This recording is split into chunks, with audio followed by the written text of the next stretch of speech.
Le damos la bienvenida a Eugenio Semino, defensor de la tercera edad. ¿Cómo le va, Eugenio? Muy buenas noches. ¿Qué tal? Qué gusto poder estar con ustedes. Eugenio, uno de los motivos por los que lo invitamos a usted es porque hace menos de un mes nos había anticipado el conflicto que en este momento saltó a la tapa de los diarios y a la preocupación de todos los jubilados. El nuevo titular del PAMI, a través de cartas documentos, le dio de baja al contrato que hacía 3 meses atrás el anterior titular del PAMI, el doctor Regazzoni, había firmado con los laboratorios. ¿Qué significa esto? ¿Qué puede llegar a pasar? Bueno, en realidad estamos ante una situación realmente atípica, porque el referido contrato al cual se le dio de baja había sido firmado ratificando una forma contractual habitual a través de los años el 23 de enero, mientras que quien lo firmó, el doctor Carlos Regazzoni, fue despedido en el mes de marzo. Se dieron algunas excusas políticas, lo que llamó la atención en su momento que el mismo día que lo recibió el presidente de la Nación y se anunció su renuncia, se publicó aquel contrato que se había firmado en la fecha que acabo de señalar. Lo que ha sorprendido es esta actitud del nuevo interventor, dando de baja a ese contrato en particular a través del medio que se señalaba, cartas, documentos, pero a su vez, en una resolución anterior, se dio de baja a todos los contratos con prestadores que hubo firmado Regazzoni y que tienen que ver con prestaciones, por ejemplo, de atención de pacientes agudos en clínicas, de lo que es institutos de rehabilitación, de compras de prótesis. Es decir, se cambió un 100% lo que es la modalidad contractual que se había adoptado desde el año pasado por parte de Regazzoni. Pero esto, Eugenio, significa que estas prestaciones o estos laboratorios van a ser reemplazados por otros, o los jubilados se quedan sin estos servicios. Lo que teníamos hasta este momento era un contrato capitado respecto a lo que es el medicamento con una institución llamada como tal, con un nombre de fantasía, que es Industria del Medicamento, que estaba compuesta o está compuesta por las 3 grandes cámaras de laboratorios, Silfa, KM y Cooperala.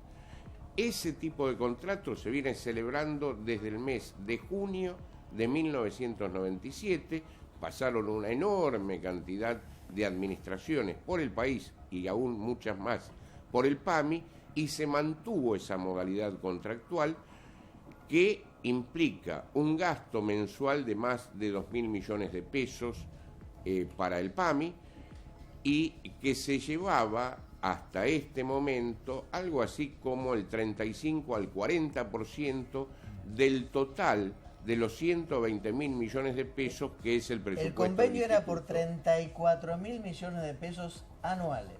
Exactamente. Para tener una idea de la dimensión del negocio. Y a esos 34.000 hay que sumarle los medicamentos que se van incorporando. Claro, por pero vía la de excepción, pregunta, ¿no? Eugenio, es, se cae este contrato, ¿no? Claro. ¿Y qué va a pasar? ¿Se reemplazan por otros servicios, por otros laboratorios? ¿Qué es lo que va a pasar? A ver, vamos a especular con alguna información y alguna interpretación de esa información. Una de las causas que en los sectores más íntimos del oficialismo se está planteando respecto a por qué se dio de baja este contrato, tiene que ver que los precios de los medicamentos que constituyen el vademecum del mismo habían sufrido aumentos realmente exorbitantes durante 2016. Es decir, la mayoría de los medicamentos para patologías crónicas, que son los más usados por los beneficiarios, tuvieron aumentos de hasta el 170-180%. Sí. Pero supongo que también la pregunta de Verónica apunta, perdón la redundancia, es: el jubilado, ¿se va a quedar sin medicamentos, ¿sí o no? Esa es la gran pregunta.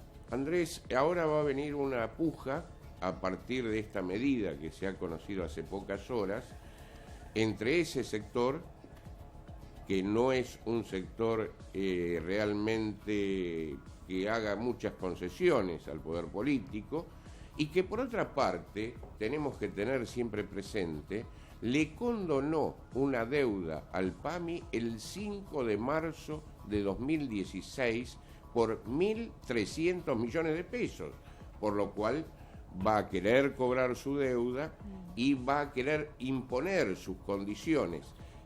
Decía que en el seno del poder se dice que esos aumentos desmedidos fijaron un colchón que luego, cuando se hace el contrato, el nuevo contrato, simplemente al PAMI se le reconocen bonificaciones menores, del 26, 30% a lo sumo, cuando ya estaba ese acumulado, ese colchón de precios del año 2016. Eugenio, quiero preguntarle por otro tema, porque se conocieron estadísticas oficiales del comportamiento de la reparación histórica, ¿no? Y esos números que leímos en distintos matutinos dan cuenta de una reparación que quizás haya que quitarle el calificativo de histórica, ¿no? Porque llega a menos personas de las que estaba planteado, por lo menos a esta altura del programa, y además con un aumento salarial muy inferior en varios puntos porcentuales de lo que se estimaba también en el proyecto.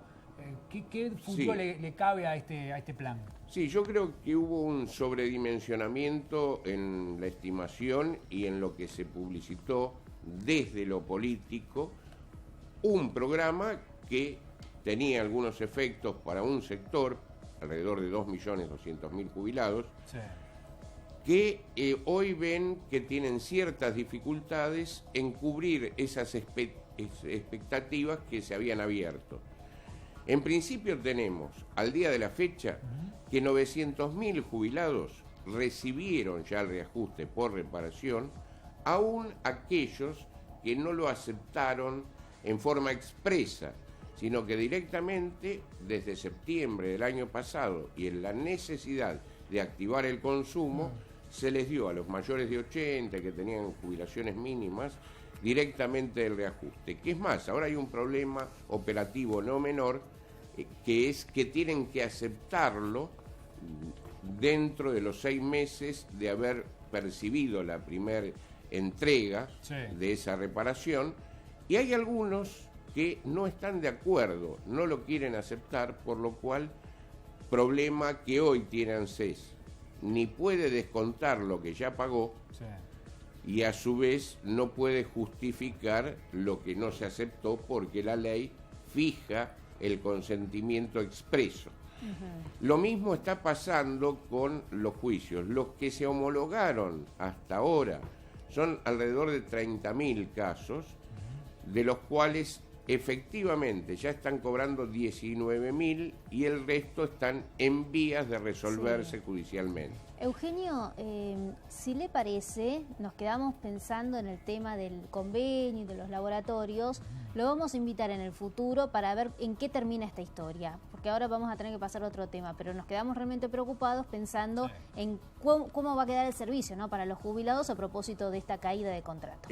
Quiero concluir, Vero, si me permitís, con una luz roja de alarma, porque los contratos con las clínicas, sobre todo, al no haberse firmado y haber demoras en los pagos, llevan a que no sean aceptados en muchas clínicas del país los pacientes de PAMI. Claro.